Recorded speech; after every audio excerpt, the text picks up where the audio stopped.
Kamu punya perusahaan dan mau IPO. Gimana sih syaratnya? Kira-kira perusahaan aku ini udah eligible belum ya buat IPO? Dan apa aja step-stepnya yang perlu diperhatikan kalau mau IPO? Cus langsung simak YouTube berikut ini.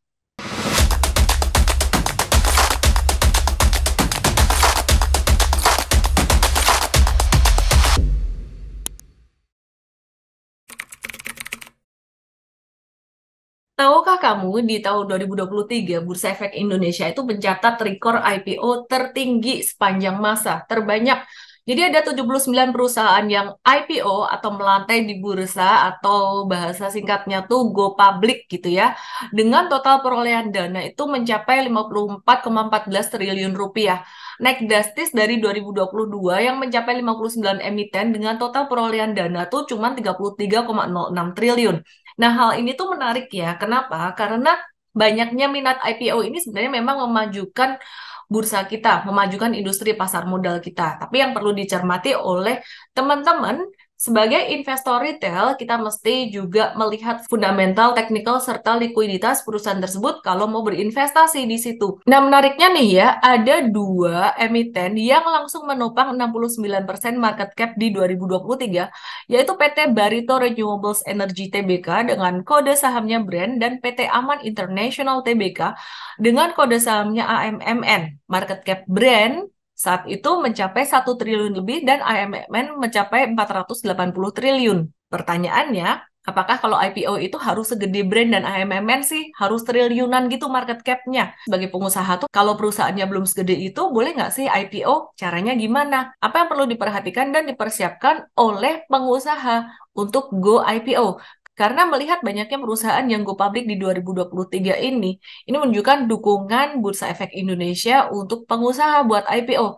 Tapi jangan sekedar IPO ya, supaya emiten kamu tuh juga bisa sukses, makin bagus setelah IPO, dan investor retail tuh juga bisa diuntungkan dari IPO perusahaan kamu gitu. Sebenarnya kenapa sih perusahaan tuh memilih untuk go public? Apa keuntungan dan apa juga tantangannya?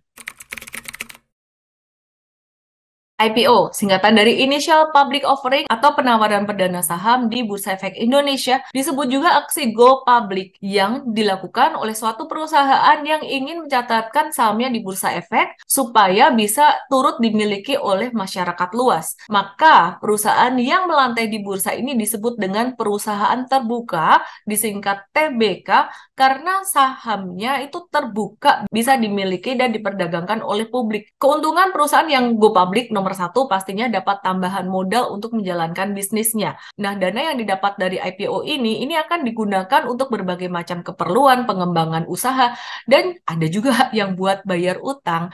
Tapi kalau perusahaan yang pakai duit dana IPO buat bayar utang sebenarnya kurang menarik ya di mata investor. Nah, bisa juga uang yang dipakai buat IPO ini untuk ekspansi permodalan anak usaha.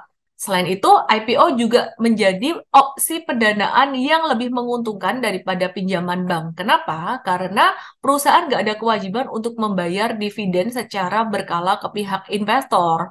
Sebagaimana kalau pinjam ke bank, perusahaan tuh udah pasti harus membayar bunga ke bank. Meskipun perusahaan ini udah IPO, biasanya mereka tetap membutuhkan pinjaman dari bank sih. Kenapa? Dengan melakukan IPO atau go public ini, perusahaan akan lebih dikenal dan dipercaya oleh karangan debitur seperti perbankan. Nah, ada keuntungan lain perusahaan melakukan go public atau IPO adalah mendapatkan keringanan pajak.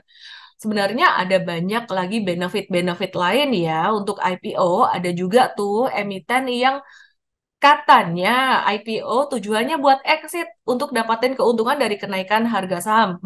Sebenarnya kalau yang ini sih nggak disarankan ya. Kenapa? Karena strategi hit and run kayak gitu buat jangka pendek kayaknya menguntungkan nih buat jangka pendek. Tapi sebenarnya buat jangka panjang tuh kurang bagus karena akan mempengaruhi kredibilitasmu sebagai pengusaha dan juga kepercayaan investor terhadap perusahaan.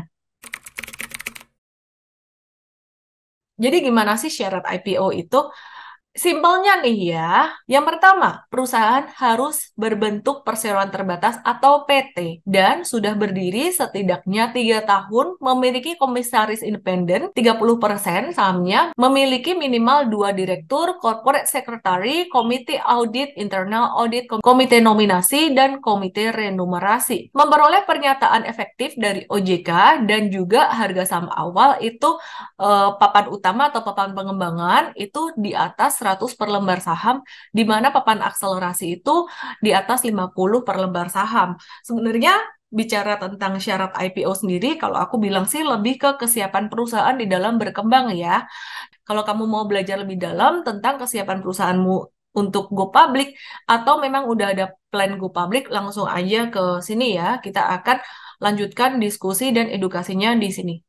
By the way, tadi ada disebut papan utama, papan pengembangan, dan papan akselerasi. Apa sih sebenarnya yang dimaksud dengan papan pencatatan itu? Ada beberapa papan pencatatan di bursa. Yang pertama disebut dengan papan utama. Papan utama ini adalah papan pencatatan saham yang diperuntukkan buat emiten berskala besar dan punya rekam jejak yang signifikan. Saham-saham papan utama harus mencatatkan laba bersih usaha itu minimal 1 tahun. Ketentuannya adalah perusahaan wajib memiliki laporan keuangan minimal 3 tahun terakhir dengan syarat 2 tahun audit dengan opini wajar tanpa modifikasi. Ketentuan dan syarat pencatatan di papan utama, yang pertama masa operasional perusahaan dengan pembukuan pendapatan usaha itu lebih dari 36 bulan. Dua, menghasilkan laba usaha minimal dalam 1 tahun terakhir. Tiga, memiliki laporan keuangan yang udah diaudit minimal 3 tahun terakhir. 4. Memiliki keuangan berupa aktiva berwujud bersih lebih dari 100 miliar.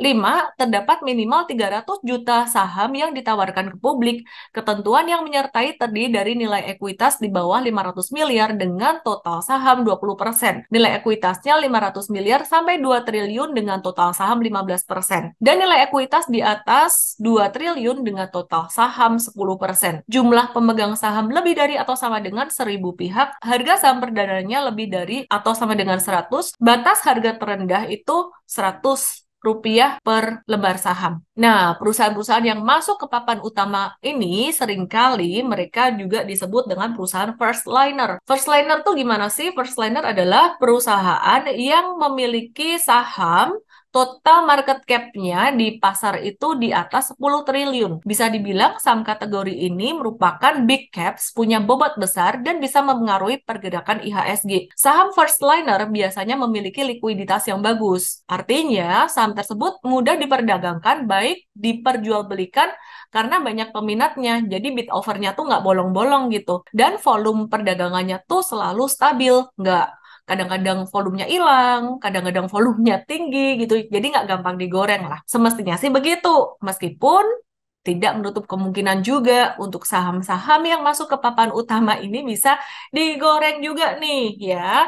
Jadi kita mesti kalau sebagai investor retail, posisinya sebagai investor retail tuh kita mesti melengkapi diri dengan analisis teknikal, analisis likuiditas, selain juga analisis fundamental yang melengkapi kita. Terus, untuk perusahaan yang disebut dengan first liner, ditambah lagi beberapa saham perusahaan ini masuk kategori blue chip, yaitu saham yang sudah mature dengan kinerja keuangan yang stabil setiap tahunnya. Contoh yang bagus ya, yang oke, yang enggak digoreng-goreng tuh ada for big banks, TLKM, dan juga ASII, despite of siklus harga sahamnya kadang-kadang ASII atau TLKM atau saham-saham ini tuh naik atau turun, tapi perusahaan-perusahaan ini dibilang punya market cap besar dan secara fundamental cukup solid. Likuiditasnya juga cukup solid. Yang kedua, papan pengembangan. Size-nya lebih kecil daripada papan utama. Papan pengembangan ini merupakan papan pencatatan khusus perusahaan yang punya outlook berkembang tapi belum memperoleh keuntungan. Dengan kata lain, emiten tuh harus memiliki proyeksi tahun kedua sampai dengan tahun ke-6 terkait laba bersih dan laba usaha. Maka dari itu, papan pengembangan seringkali disebut sebagai papan yang juga diperuntukkan bagi perusahaan yang sedang dalam masa penyehatan laporan keuangan. Dan ini tuh juga ngejawab pertanyaan-pertanyaan kamu. Kalau perusahaan kamu tuh misalnya masih belum untung, boleh nggak sih IPO? Dulu tuh sebenarnya nggak boleh ya perusahaan go public dalam posisi rugi. Tapi sempat aturan tuh diubah dan perusahaan pertama yang melantai di bursa dalam posisi masih rugi itu Bukalapak. Sejak saat itu, jadi banyak deh perusahaan yang melantai di bursa dalam posisi rugi. Dan ini juga kasih PR tersendiri buat investor retail, di mana mereka mau investasi jangka panjang, mereka sebaiknya melakukan analisis fundamental tuh yang lebih detail. Saham papan pengembangan umumnya memiliki track record yang tidak terlalu signifikan, yaitu di bawah 1 tahun. Ketentuan dan syarat pencatatan di papan pengembangan ini masa operasionalnya lebih dari 12 bulan atau setidaknya 1 tahun. Perusahaan belum menghasilkan laba usaha itu nggak apa-apa dengan syarat ada proyeksi tahun kedua sampai tahun ke-6 ada laba usaha dan laba bersih ya. Proyeksi mas sebenarnya sekedar proyeksi ya. Makanya hati-hati investor retail kalau menganalisis perusahaan di papan pengembangan mesti diimbangi dengan analisis teknikal juga selain hanya analisis fundamentalnya. Yang ketiga, memiliki laporan keuangan yang sudah diaudit minimal 1 tahun terakhir dengan opini wajar tanpa modifikasi. Memiliki keuangan berupa aktiva berwujud bersih minimal 5 miliar atau laba usaha minimal 1 miliar dan nilai market cap-nya lebih dari 100 miliar atau pendapatan usaha lebih dari 40 miliar dan nilai kapitalisasi sahamnya itu lebih dari 200 miliar. Terdiri dari minimal 150 juta saham yang ditawarkan publik, ketentuan yang menyertai terdiri dari ekuitas di bawah 500 miliar dengan total saham 20%. Nilai ekuitas 500 miliar sampai 2 triliun dengan total sahamnya 15% dan nilai ekuitas di atas 2 triliun dengan total saham 10%. Jumlah pemegang saham lebih dari 500 pihak dan harga saham perdana lebih dari Rp100.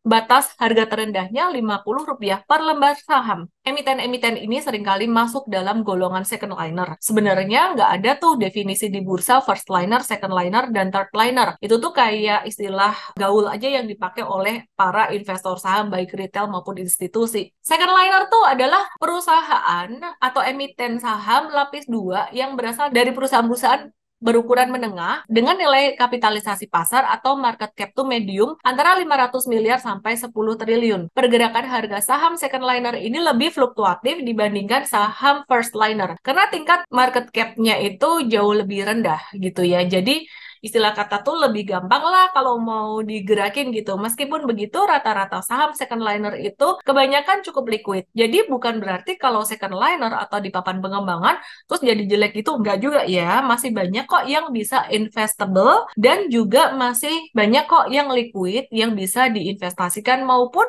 ditradingkan. Jika kamu seorang pengusaha dan kamu punya perusahaan yang kira-kira syaratnya masuk ke papan pengembangan atau malah kamu bingung nih, Ellen tadi ngomongin apa sih syarat-syaratnya tuh aku banyak yang nggak familiar loh dengan istilah-istilah itu, tapi beberapa aku ngerti dan memenuhi syarat. Yuk langsung aja kita diskusi dan belajar lebih lanjut tentang IPO dan mempersiapkan perusahaan kamu IPO tuh di sini.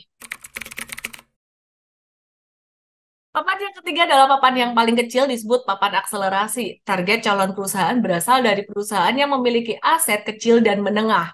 Nah, yang dimaksud dengan klasifikasi perusahaan dengan aset kecil di sini adalah perusahaan yang punya aset nggak lebih dari 50 M. Sedangkan perusahaan skala menengah itu punya aset lebih dari 50 M sampai dengan 250 M. Ketentuan dan syarat pencatatan di papan akselerasi ini masa operasionalnya sejak didirikan tuh 1 tahun ya setidaknya. Perusahaan belum menghasilkan laba usaha dengan syarat proyeksi maksimal tahun ke-6 laba usaha. Memiliki laporan keuangan yang udah diaudit tuh minimal 1 tahun terakhir atau sejak didirikan dengan mendapatkan opini wajar tanpa dimodifikasi. Nggak ada ukuran keuangan yang harus dipenuhi, jumlah saham yang ditawarkan pada publik tuh setidaknya 20% dan jumlah pemegang saham lebih dari 300 pihak. Kemudian harga saham perdananya itu di atas Rp50. Batas harga terendahnya Rp1 per lembar sahamnya. Wow, third liner adalah julukan untuk saham-saham yang memiliki market cap di bawah 500 miliar atau ukuran kecil. Dengan kapitalisasi pasar yang sangat kecil ini, pergerakan harga saham third liner tuh jadi fluktuatif dan liar banget. Kenapa? Karena gampang banget ditarik, dibanting oleh orang-orang yang punya duit sedikit banyak lah. Jadi nggak usah terlalu kaya gitu. Nah, jadi jika ada transaksi keluar masuk sekitar ya berapa ratus juta atau 1 M aja, harga sahamnya tuh bisa naik turun bergerak liar. Kelemahan dari saham liner ini adalah liquidity-nya tuh agak-agak kurang bagus ya buat investor retail. Artinya seorang trader bisa aja masuk saham kategori itu tapi belum tentu bisa menjualnya. Tapi di sini kita selalu mencoba untuk melihat dari dua sisi, tidak hanya dari sisi negatifnya aja, tapi dari sisi positifnya. Dengan melantainya perusahaan di papan akselerasi ini, bisa memberikan kesempatan buat perusahaan ini tuh bisa berkembang, bisa berekspansi.